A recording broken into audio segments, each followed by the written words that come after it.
జోయాస్ proprietary ayurvedic medicine అందమైన ఒత్తైన చుట్టూ జోయాస్ తోనే సాధ్యం.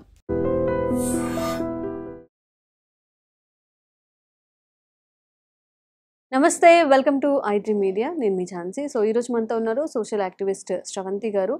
సో రీసెంట్గానే మనం ఒక ఇన్సిడెంట్ని చూస్తున్నాము. ఒక 8th క్లాస్ చదివే పాపని తన ఏజ్ కన్నా ఒక 4-5 టైమ్స్ ఏజ్ ఎక్కువగా ఉన్న ఒక తాతయ్య, మేబీ తాతయ్య ఏజ్లో ఉన్న వ్యక్తి తనని తీసుకెళ్ళి తనతో అసభ్యంగా ప్రవర్తించడం ఇదన్నీ. అండ్ ఇక్కడ డిఫరెంట్ వాదనలు వినిపిస్తూ ఉన్నాయి కదా. ఆ పాప ఏం చేస్తుంది, 2-3 టైమ్స్ కూడా బయటికి తీసుకెళ్ళాడు కదా, తనకి ఇష్టమై కూడా వెళ్ళింది అనేది చాలామంది వాదన. సో దీని గురించి మాట్లాడతాము. నమస్తే మ్యామ్. ఇప్పుడు ఓకే, మనం వాళ్ళు చెప్పిన పాయింట్ తీసుకుందాం. ఆ పాపదే తప్పు ఉంది అనుకుందాం. తనకి ఇది మంచి చెడు అని చెప్పేవాళ్ళు లేరు. సోషల్ మీడియాలో ఏదంటే అది ఒక కామెంట్ అయితే ఈజీగా పెట్టేస్తున్నారు. కానీ నిజంగా ఒక అమ్మాయి ఆ ఏజ్ నుంచి కూడా స్ట్రాంగ్గా ఉండాలి, ఇది మంచి చెడు అని తెలుసుకొని ఇది నేను చేయకూడదని, ధైర్యంగా నాకు ఇలా అవుతుందని చెప్పాలి అంటే అసలు పేరెంటింగ్ ఎలా ఉండాలి, ఆ చుట్టూ ఉండే ఎన్విరాన్మెంట్ కానీ తన మెంటల్ స్టేటస్ కానీ ఎట్లా సెట్ చేసుకోవాలి, అంటే ఈ విషయం గురించి మీరు అసలు ఏం మాట్లాడతారు? ఏం చెప్పాలంటే, ఇప్పుడు ఎవరికైనా అందులో ఎస్పెషల్లీ ఆడపిల్లలకి మెచ్యూరిటీ లెవెల్స్ అంటే మెంటల్ మెచ్యూరిటీ, ఫిజికల్ మెచ్యూరిటీ తొందరగా వచ్చేస్తుంది. ఇప్పుడు ఒక టైంలో 13-14 ఏళ్ళకి అయ్యే మెన్స్ట్రువేషన్ ఇప్పుడు 9 ఇయర్స్కే అయిపోతున్నారు. హార్మోనల్ ఇంబ్యాలెన్స్ వచ్చేసింది. అట్లానే మెయిన్ సోషల్ మీడియా అన్నీ తెలిసిపోతున్నాయి వాళ్ళకి. అంటే సెక్షువల్వి తెలిసిపోతున్నాయి, అన్నీ తెలిసిపోతున్నాయి. అయినా కూడా వీళ్ళకి మెచ్యూరిటీ రాదు. అంటే ఎవరో వచ్చి మనల్ని ఇలా చేస్తున్నారు, ఇది తప్పు అనేది ఎప్పుడు తెలుస్తుంది వాళ్ళకి? మినిమం ఒక 20 ఇయర్స్ రావాలి. చేసేది తప్ప రైటా తెలియాలి అంటే. ఎవరికైనా అబ్బాయిలు కూడా ఎవరు కూడా కావాలని తప్పు చెయ్యరు. ఏ మనిషి కూడా తెలియక చేస్తారు, లేకపోతే పర్వర్షన్లో చేస్తారు. పర్వర్షన్ అంటే ఏంటి? ఇంకా వాళ్ళ థాట్ ప్రాసెస్ అవుట్ ఆఫ్ ఇది, అంటే నార్మల్ బ్రెయిన్ కాదు ఇవన్నీ కూడా. ఈ పాప 10 ఇయర్స్ అంటే ఆ పాపకు అసలు ఏం తెలుసు? అంటే ఇప్పుడు ఉండే దాంట్లో కొంచెం మెచ్యూరిటీ వచ్చినా అంటే తెలిసిపోతున్నాయి. ఇప్పుడు సెక్స్ అంటే ఏంటి, అబ్బాయిల కామెంట్స్ ఏంటి, అన్ని తెలిసిపోతున్నా కూడా ఇదొకటి ఫిజికల్ టచ్ అని ఉంటుంది, ఇవన్నీ కూడా ఇంకా తెలియదు వాళ్ళకి. ఆ 8th క్లాస్లో అసలు ఏం తెలియదు. ఏదో ఐ లవ్ యూలు చెప్పేసుకుంటున్నారు. ఇప్పుడు అన్ని జరిగిపోతున్నాయి, కానీ ఇదొకటి తప్పు, ఇలాంటి జరగకూడదు అని నిజంగా తెలియదు. మనం అనుకుంటాము ఆ పాపకి తెలిసి వెళ్తుందంటే, ఆ పాపని ఏదో ఫ్రూట్స్ ఇస్తానో డబ్బులు ఇస్తానో ఏదో మభ్యపెట్టి తీసుకెళ్తున్నాడు. వాళ్ళకి ఏం తెలుసు? ఇతను వచ్చి నా మీద ఏదో ఇది చేస్తున్నాడు, అఘాయిత్యం చేస్తున్నాడు అని అనుకోవట్లా. నాకు అది ఇస్తానన్నాడు కదా అంటే ఆ పాపకి ఆశ చూపిస్తున్నాడు. ఆ చిన్న మనసులో ఆ చిన్న ఒక యాపిల్ కోసం వెళ్తుందో, ఒక దేని కోసం వెళ్తుందో, ఆ ఆశ కోసం వెళ్తుంది. కానీ ఆ పాపకి నిజంగా అంటే ఏం తెలుసు? అలాంటి కామెంట్స్ చేసేటప్పుడు తెలిసి వెళ్తుంది. నువ్వు తెలిసి 20 ఏళ్ల పిల్ల వెళ్ళింది అంటే సరే తెలిసి వెళ్ళింది. ఆ పిల్ల ఎంత ఉంది? 12 ఏళ్ళు కూడా లేని పిల్లకి ఎలా తెలుస్తుంది? అండ్ తెలుస్తుంది అని అంటే చెడ్డ పని అని తెలుస్తుంటుంది అని, అది చెయ్యకూడదు, దానివల్ల నా లైఫ్ ఎఫెక్ట్ అవుద్దో, ఫిజికల్గా ఎఫెక్ట్ అవుతానో అంత నాలెడ్జ్ ఉండదు. మనం కూడా అదే ఏజ్ను పాస్ అయ్యేసి వచ్చాం. ఆ ఏజ్లో నాకేం తెలుసు? ఎవడెవడో వచ్చి మాట్లాడుతూ ఉంటే తెలీదు, అమాయకంగా చూస్తూ అరే నేను ఆ ఏజ్లో అంత అమాయకంగా ఎలా ఉన్నానో నేను ఇప్పుడు అనుకుంటుంటా చాలాసార్లు. అంటే మనకు తెలీదు, ఆ ఏజ్ పాస్ అయితేనే మనకు అర్థమవుతుంది. సో ఇక్కడ అబ్జల్యూట్గా ఆ పాపను అనడానికి లేదు. మనం ఎవరిని అనాలి అని అంటే, ఇంత ఏజ్ వచ్చి ఒక తండ్రి ఏజ్ నుంచి తాత ఏజ్కి వచ్చిన వాడు ఒక ఆడపిల్లను ముట్టుకుంటున్నాను, ఇది నా బిడ్డ లాంటిదే, నా మనవరాలు లాంటిదే అని అనుకోకపోవడం వాడి తప్పు. అండ్ పాప తల్లిదండ్రులు ఎక్కడికి వెళ్తుంది? స్కూల్కి వెళ్తుందా? స్కూల్ నుంచి ఎటు వెళ్తుంది? ఎవరితో మాట్లాడుతుంది? యాక్చువల్గా హాస్టల్లో ఉంటుందంట. మమ్మల్ని ఫాదర్ లేరట, హాస్టల్లో ఉంటుంది. ఇప్పుడు అదే వాట్ ఎవర్, ఇప్పుడు వాళ్ళు ఉంటారు కదా, గార్డియన్స్, వార్డెన్స్, ఎవరో ఒకరు ఉంటారు కదా. ఎందుకంటే ఇప్పుడు ఆడపిల్లలు, నేను డాక్టర్ని కాబట్టి నాకు ఎంత తెలుసు అంటే 5 నెలల పిల్లని కూడా వదలట్లా. నేను డ్యూటీలో ఒక రోజు ఉన్నప్పుడు 5 నెలల పాప మీద రేప్ చేశారు. ఆ రోజు నైట్ డ్యూటీలో ఆ పాప బ్లీడింగ్ అవుతుంటే ఎక్కడి నుంచి ఎక్కడ కుట్టాలో కూడా తెలియలేదు మాకు. అలాగే 80 ఏళ్ళ ముసలావిడ రేప్ చేసుకొని తీసుకొచ్చింది కూడా నేను చూశాను. ఆమె ముస్సలు ఆవిడ 80 years ఆమె మీద ఏంటి ఉంటుంది అంటే ఇప్పుడు ఒక ఆడది అంటే చాలు రెడీ. అలాంటప్పుడు మనము 100 కళ్ళు పెట్టి చూసుకోవాలి. మనం ఎవరైతే రెస్పాన్సిబిలిటీ తీసుకుంటున్నారో 100 కళ్ళు పెట్టి చూసుకోవాల్సిన సమాజం ఇప్పుడు. ఎందుకంటే వీళ్ళు తప్పు దారి పడుతున్నారు. రకరకాల వీడియోస్ బయటకు వచ్చేస్తున్నాయి, రకరకాల ఫొటోస్ బయటకు వచ్చేస్తున్నాయి. అండ్ చాలా చీప్గా అనమాట. అంటే 10 రూపాయలకి 20 రూపాయలకి పిల్లల్ని మభ్యపెట్టి, చాక్లెట్లకు మభ్యపెట్టి, ఎన్నిసార్లు వినలేదు, చిన్న చాక్లెట్ కోసం కూడా పిల్లల్ని తీసుకుని వెళ్ళిపోయి అఘాయిత్యాలు చేస్తున్నారు. అంటే ఆ పాపకి ఏం తెలుసు, నాకు చాక్లెట్ ఇస్తున్నాడు అనుకుంటున్నారు కానీ వాడు నా మీద ఏం చేస్తున్నాడు. అందుకనే కదా ఇప్పుడు గుడ్ టచ్ బ్యాడ్ టచ్ అని స్కూల్లో కొత్తగా అన్ని ఇంట్రడ్యూస్ చేసి ఎవడైనా మనల్ని ఇలా టచ్ చేస్తుంటే చిన్న పిల్లలకు కూడా చెప్తున్నాం. మేము ఇప్పుడు స్కూల్స్కి వెళ్తున్నాము, ఈ కాలేజెస్కి వెళ్ళి చిన్న పిల్లలు అంటే ఊహ తెలిసిన పిల్లలకు కూడా చెప్పాల్సి వస్తుంది. స్కూల్లో టీచర్స్ నుంచి, బస్ డ్రైవర్స్ నుంచి, ఎవడైతే గార్డియన్స్ ఎవ్వరు, కనీసం కన్న తండ్రిని కూడా మనం ఇప్పుడు అనుమానించాల్సి వస్తుంది. సో ఇక్కడ ఆ పాపని అనడం అనేది దారుణం. దానికి నేను కూడా వీడియో చూశాను. ఈ ముసలోడిని చేసేటప్పుడు ఆ పాప గబగబా స్కూల్ డ్రెస్ ని వేసుకొని సర్దుకొని రావడం. పాప తప్పేంటి, అది తప్పు అని తెలుసు కానీ అది ఏ విధమైన తప్పు అని తెలియదు. తప్పని తెలుసు, లేకపోతే భయపడి ఎక్కడో చాటున చేస్తున్నారు అంటే అది ఆ పాపకి నాకు తెలిసి తప్పనే తెలుసు. బట్ దానివల్ల నాకు నష్టమో ఏదో జరుగుతుందో అని తెలియదు. వాడేదో ఆశ చూపించాడు, అది నాకు కావాలి అని అనుకుంటుంది. మరి తండ్రి లేదు, ఏ హాస్టల్లోనే ఉందో, ఎన్నో కోరికలు ఉంటాయి వాళ్ళకి, తిండి కోరికలు, బట్టలు కొనుక్కోవాలని కోరికలు. అలాగా ఆ పాప మిస్లీడ్ అయి ఉంటుంది. కానీ అలాగా పసిబిడ్డలని పాపం, అందులో ఆడవాళ్ళని మాత్రం దయచేసి ఎవరు అనద్దు. ఆడవాళ్ళు ఎంతో కష్టపడుతుంటారు అన్ని విధాల, మానసికంగా, శారీరకంగా. వాళ్ళని బ్లేమ్ చేయడం అనేది పాపం. అండ్ ఇంట్లో కూడా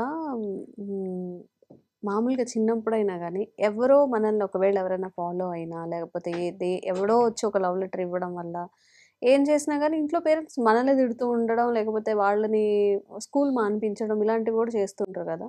అసలు ఒకటి జరిగినప్పుడు ఓపెన్గా నీ పేరెంట్స్కి నువ్వు నీ పాపో బాబో వచ్చి నీ దగ్గర చెప్పుకునే స్వేచ్ఛ నువ్వు ఇవ్వట్లేదు అంటే, వాళ్ళకి ఆ మెచ్యూరిటీ కూడా ఉండట్లేదు వెళ్ళి చెప్పాలి అని అంటే, అది కొంత పేరెంట్స్ తప్పు కూడా ఉంటుంది. కొంత కాదు, చాలా. కాకపోతే ఇప్పుడు పేరెంట్స్, ఈ జనరేషన్ లో పేరెంట్స్ లో మార్పు వచ్చింది. పాతకాలంలో అంతే, అమ్మాయిని తలదించుకొని వెళ్ళు, నవ్వద్దు ఎక్కడ, ఆడొచ్చి నువ్వు ఇచ్చినట్టు లవ్ లెటర్ ఇచ్చినా నిన్నే తిట్టడం, నిన్ను స్కూల్ మానిపించడం. ఇప్పుడు అలా లేరు. ఈవెన్ ఎవరైనా స్కూల్కి వెళ్ళేటప్పుడు ఎవరో సమ్ ర్యాండమ్ గా ఎదురొచ్చినా కానీ ఎందుకు వస్తున్నారు అనేది కానీ, లేకపోతే అంటే అంత మొత్తం ఎగ్జామ్స్ అన్ని అమ్మాయికే ఉంటాయి. నువ్వు ఎంటర్టైన్ చేయకపోతే వాళ్ళు ఎందుకు నీతో అంతెందుకమ్మా. ఇదే ఇంట్లో అమ్మాయి అబ్బాయి ఉంటే అమ్మాయికి ఒక రూల్స్ ఉంటాయి, అబ్బాయికి ఒక రూల్స్ ఉంటాయి. అంటే అబ్బాయి ఏ టైం అయినా వెళ్ళొచ్చను, లేకపోతే ఫోన్ మాట్లాడొచ్చను, అట్లాంటివి ఉంటాయి. అమ్మాయి ఫోన్ మాట్లాడకూడదు, ఎవరితోటి ఫ్రెండ్షిప్ చేయకూడదు. ఇట్లా జెండర్ చాలా బయాస్ ఉంది ఇప్పటికి కూడా. కానీ గ్లాడ్ ఏంటంటే ఇప్పుడు చాలా మంది పేరెంట్స్ మారారు. అమ్మాయి ఇట్లా జరుగుతూ ఉంది అని అంటే రియాక్ట్ అవుతున్నారు. అంటే వెంటనే వెళ్ళడము, ప్రొటెక్ట్ చేసుకోవడము, ఇప్పుడు పోలీస్ కంప్లైంట్లు ఇవ్వడము బెటర్. ఇప్పుడు జనరేషన్ లో ఇదొక గుడ్ థింగ్. ఆ అమ్మాయిని కొంచెం తల్లిదండ్రులు స్వేచ్ఛనిస్తున్నారు, అలాగే అబ్బాయిని కొంచెం కంట్రోల్ చేస్తున్నారు. సో అది కొంచెం చేంజెస్. అంటే ఇంకా డ్రాస్టిక్ గా రాలేదు, ఇంకా చాలా కావాలి, చాలా మారాలి. చాలా మారడంలో తల్లిదండ్రుల పార్ట్. లేదో అవుతుందో లేదో కూడా మనం చెప్పలేము. ఈక్వాలిటీ అనేది ఇండియా అనేది అసలు మేల్ డామినేటింగ్ కంట్రీనే. ఈక్వాలిటీ అనేది ఇంకా ఎన్ని జనరేషన్స్ లో వస్తుందో తెలియదు కానీ అట్లీస్ట్ ఇప్పుడు కొంతమంది అట్లీస్ట్ పాపని బాబుని కొంచెం ఈక్వల్ గా అట్లీస్ట్ పేరెంట్స్ చూస్తున్నారు, అదొక చిన్న సంతోషం. బట్ ఇట్లాంటి విషయాల్లో అమ్మాయిలకి చాలా చాలా ప్రొటెక్షన్ అవసరం. అంటే 100 కళ్ళతో కాదు 1000 కళ్ళతో చూసుకోవాల్సిన స్టేజ్ వచ్చేసింది. ఎక్కడ వెళ్తున్నా వీళ్ళు తెలిసి తెలియకుండా కాదు, వాళ్ళు మనల్ని చంపేస్తున్నారు ఎక్కడికి వెళ్ళినా. విపరీతమైన, మీరు చూసుంటారు మొన్న కూడా ఒక చిన్న పాపని, అది బస్ డ్రైవరు, అది కూడా చూసుంటారు, స్కూల్ బస్ డ్రైవర్ మొలాస్ చేయడము. తర్వాత నేను మొన్న ఒక ట్రైన్ లో ఒకతను ఆ పాపని ప్రైవేట్ పార్ట్స్ ని టచ్ చేస్తూ ఉండడము, చిన్న పాప, వాడు వీడియో తీసినప్పుడు చూస్తే ఇవన్నీ కూడా చాలా దారుణం. దీంట్లో ఒకటే అమ్మాయి బుర్కా వేసుకొని ఫుల్ గా కూర్చున్నా కానీ తన్ని కూడా వీడియో తీయడం. అమ్మాయి అయితే చాలు అనేది. కొంతమంది డ్రెస్ సెన్స్ గురించి మాట్లాడుతూ ఉంటారు కదా, మీరు అలాంటి డ్రెస్ వేసుకోవడం వల్ల వాళ్ళకి అలాంటి కొంతమంది మగవాళ్ళు అవును మీరు కూడా ఇంటర్వ్యూస్ చూస్తే పొట్టి బట్టలు వేసుకున్నారు, ఎక్స్పోజింగ్ చేస్తున్నారు అంటే వీళ్ళందరూ ఏం పొట్టి బట్టలు వేసుకున్నారు, ఏం ఎక్స్పోజింగ్ చేశారు, వాళ్ళు పసిపిల్లలు, వాళ్ళ దగ్గర ఏమున్నాయి చూపించుకోవడానికి. మరి అలాంటప్పుడు ఎవరిని తప్పు పడుతున్నారు మీరు ఇక్కడ? ఏ సమాజంలో జరిగే వాటికి ఎవరు తప్పు? నీ సైడ్ నుంచి తప్ప నా సైడ్ నుంచి తప్ప అనడం కంటే దీన్ని ఎలా బాగుపరచాలా అని అనుకుంటే బెటర్ కదా. నేనేమంటాను తెలుసా, ఆడపిల్లల్ని కంట్రోల్ చేసే బదులు అబ్బాయిలకి నేర్పియచ్చు కదా తల్లిదండ్రులు. స్కూల్లో కూడా వాళ్ళని అబ్యూస్ చేయడం అని లేకపోతే ఇట్లా అన్ని నేర్పించాలి. వాళ్ళు ఇలాంటి ఫీల్ అవుతారు, ఇది వాళ్ళకి హామ్ చేస్తుంది అని చెప్పి అబ్బాయిలకు కూడా అబ్బాయిలకే బాగా నేర్పియాలి. అమ్మాయినికి గౌరవం ఇవ్వండి, ఇట్లాంటి సెక్షువల్ హరాస్మెంట్ గానీ బుల్లియింగ్ గానీ చెయ్యకూడదు. దానివల్ల వీనికి నష్టమే కదా, ఈ వీళ్ళకి కూడా ఏమొస్తుంది. అండ్ ఫ్యామిలీలో కూడా ఫాదర్ ని చూసి నేర్చుకునే వాళ్ళు చాలా మంది చిన్న చిన్న వీడియోస్ అవి ఫన్ గా అనిపిస్తాయి కానీ ఒక బాబు నేను మగాడిని సంథింగ్ అని ఒక చిన్న వీడియో వచ్చింది చూసారా. సో అంటే తనకప్పుడే ఇంత ఉన్నాడు వాడు, మేబీ ఒక 3-4 years ఉంటాయి, అప్పటికే నేను మగాడిని నేను డామినేట్ చేయాలి అనేది వస్తుంది చైల్డ్హుడ్ నుంచి. అది ఇంట్లో నేర్పించడం బట్టి, అది అమ్మాయి అబ్బాయి సమానము జెండర్ ఈక్వాలిటీ అనేది మనం ఇంట్లోంచే నేర్పిస్తే తర్వాత వాళ్ళకి అర్థమవుతుంది, ఓకే నా చెల్లిలాగే కదా అమ్మాయి కూడా, అమ్మాయిని మనం ఇబ్బంది పెట్టకూడదు కదా, మనం డామినెన్స్ చేయకూడదు కదా అని తెలుస్తుంది. మ్యామ్ ప్రతి ఒక్కరికి పరిస్థితులు వేరే ఉంటాయి రకరకాలుగా. ఇప్పుడు ఈ అమ్మాయి గురించి మాట్లాడితే తను ఫైనాన్షియల్లీ లో ఉంది, ప్రేమకి దూరంగా ఉంది, తనకు కొన్ని నీడ్స్ ఉన్నాయి, అవేవి తీరట్లేదు. కానీ అప్పుడు కూడా తను ధైర్యంగా ఉండాలి, ఏది తప్పు ఏది కరెక్ట్ అని తెలుసుకొని నీట్గా ఒక క్లీన్గా వెళ్ళే సిచ్యువేషనే ఉండదా? ప్రతి అమ్మాయి ఎక్కడో ఒక చోట ఉండదు, ఇది రిచ్ ఉండదు. ఈ సిచ్యువేషన్ అమ్మాయి అంటే భరించాల్సిందే. మీరు ఎంతమందిని మనము సెలబ్రిటీస్ చెప్పారు ఎన్నో, అప్పుడు వచ్చినాయి కదా చాలా వరకు సెలబ్రిటీసే చెప్పారు. మేమందరం కూడా వీటిని ఇట్లా చిన్నప్పటి నుంచి ఫేస్ చేసిన వాళ్ళమే. ప్రతి అమ్మాయి అంటే ప్రతి 10 మందిలో 9 మంది అమ్మాయిలు సెక్షువల్ హరాస్మెంట్కి గురవుతున్నారు. ఆ ఒక్క అమ్మాయి అదృష్టవంతురాలంతే. వాళ్ళు ఎటువంటి కష్టం అంటే పెద్ద పెద్ద ఫ్యామిలీస్లో ఎంతెంతో ప్రొటెక్షన్ పెట్టి కార్లలో పంపించి గార్డ్స్ని పెట్టి ఎంత చేస్తున్నా కూడా ఇవైతే జరుగుతూనే ఉంటాయి లేడీస్ మీద, ఆడపిల్లల మీద. ఇంకా దారుణం ఏంటంటే ఇప్పుడు ఇది ఎవరో చేశారు, ఆ పాపకి తనకి సంబంధం లేదు, బట్ ఇంట్లోనే లైక్ బాబాయ్ రూపంలో మామయ్య రూపంలో ఇట్లా రిలేటివ్స్, డాడీ వాళ్ళ ఫ్రెండ్ అనో లేకపోతే ఈ వీళ్ళ నుంచి ఎదుర్కొనేవి కూడా చాలా ఉంటాయి. తండ్రినే చూసాం కదా, సొంతం తండ్రినే కదా. నేను 5 months పాపని చూసింది సొంత తండ్రి, ఓన్ ఫాదర్. అంటే మద్యం మత్తులు అనేది ఒకటి వచ్చేస్తుంది. అంటే తెలియదు, అంత తెలియకుండా తాగితే అంత తెలియకుండా పోతాయా, అట్లున్నారు. నేను ఇంకొకటి ఒక 6 months 6 months ప్రెగ్నెంట్తో ఒక ఆమె వచ్చింది, ఒక అమ్మాయి మెంటల్లీ రిటార్డెడ్, చిన్న ఆమెని రేప్ చేశారు, ప్రెగ్నెంట్ చేశాడు. రేప్ కూడా కాదు, షీ డోంట్ నో, అతను వచ్చి ఏం చేస్తున్నాడో ఆవిడకి తెలియదు, ఆమెకి మెంటల్లీ రిటార్డెడ్. సో ఇలాంటివి అంటే లేడీస్ అనే వాళ్ళని ఇంకా భగవంతుడే కాపాడాలి, వీటికి ఎటువంటి ఎండ్ లేదు. అంటే మన పిల్లల్ని మనం ఎలా కాపాడుకోవాలో కూడా అర్థం కాని సమాజంలో బ్రతుకుతున్నాం మనం.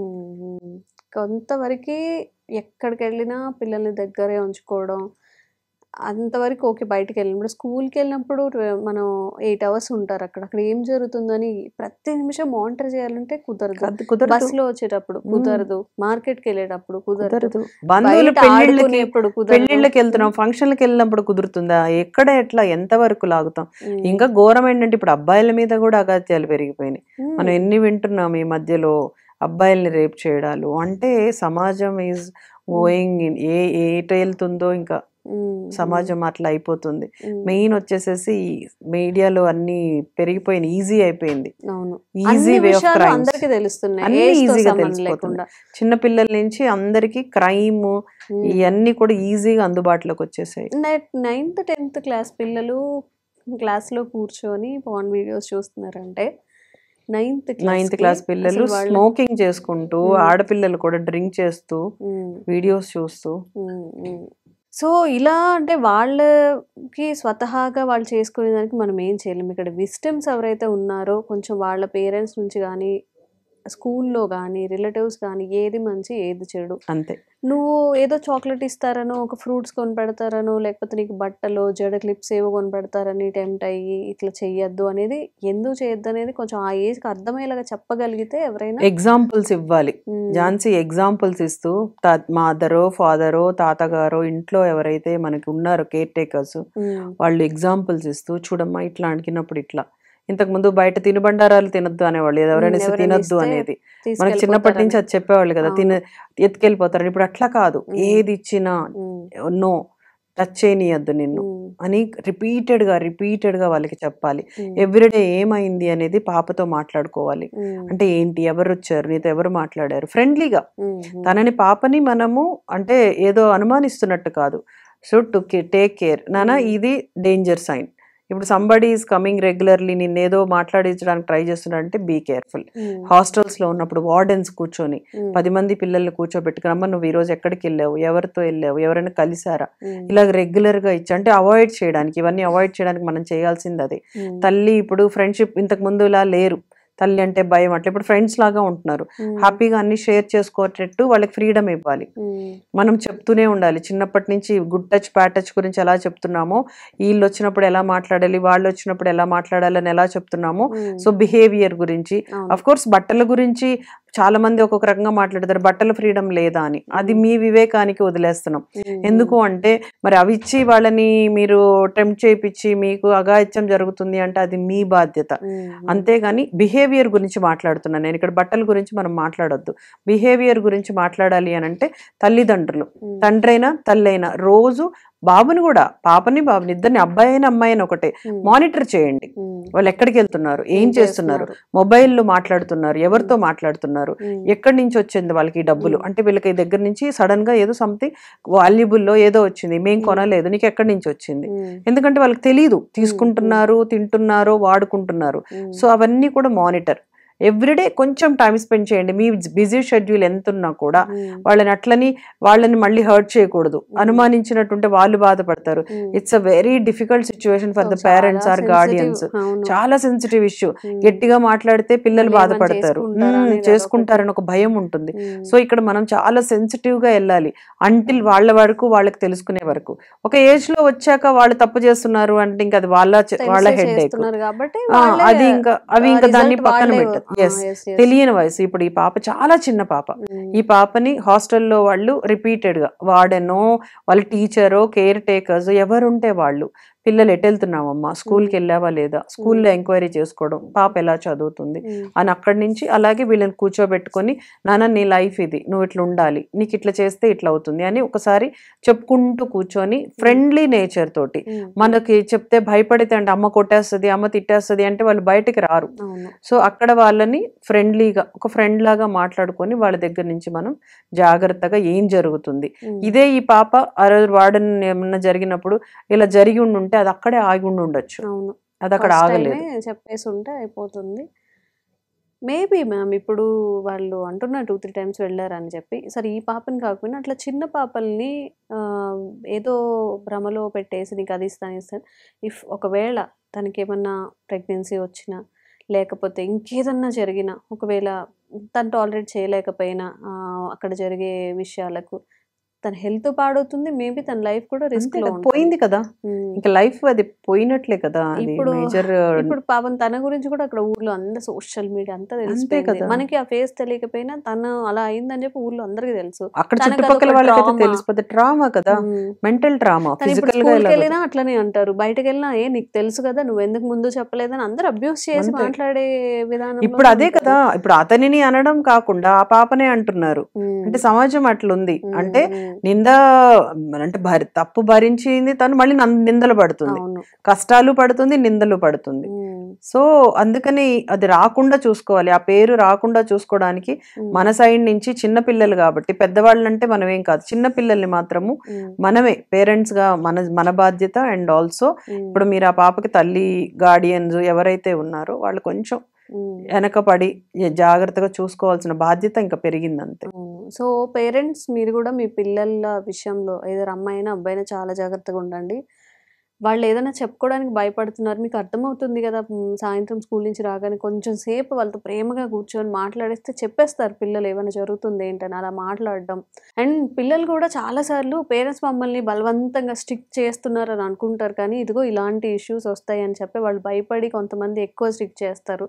మీకు ఒక సర్టెన్ ఏజ్ వచ్చిన తర్వాత అది అర్థమవుతుంది. ఓకే, నా పేరెంట్స్ ఇంత ప్రొటెక్ట్ చేశారా, నాకు ఇంత ఇలా ఇచ్చారా అని చెప్పి ఇలాంటి situations.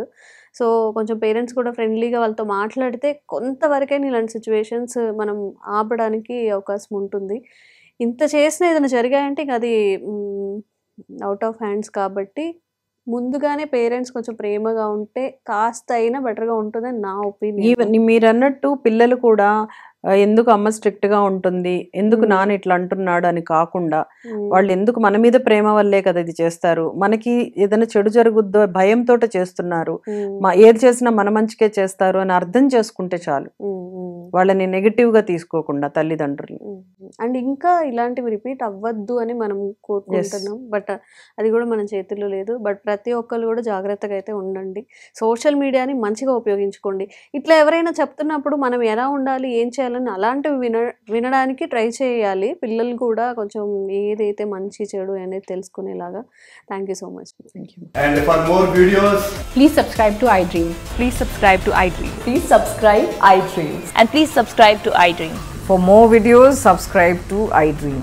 please like, share and subscribe to the channel. Congratulations, iDream. Subscribe to iDream. Subscribe to iDream. So subscribe to iDream Media. iDream ki iDream team andarki huge congratulations. Please subscribe iDream Media. Please subscribe to iDream. Subscribe iDream. Please subscribe to iDream. iDream అంటే నా కళల channel subscribe చేసుకున్న నోరు తిరుగుతలేదు, మీరైతే గంట గుర్తు కొట్టండి. For more such videos, please subscribe to iDream. Subscribe to iDream. Please subscribe to iDream. Please subscribe iDream Media. Please do subscribe to iDream. Please subscribe to iDream Media. For best entertainment and information, please subscribe iDream. And don't forget to subscribe to iDream.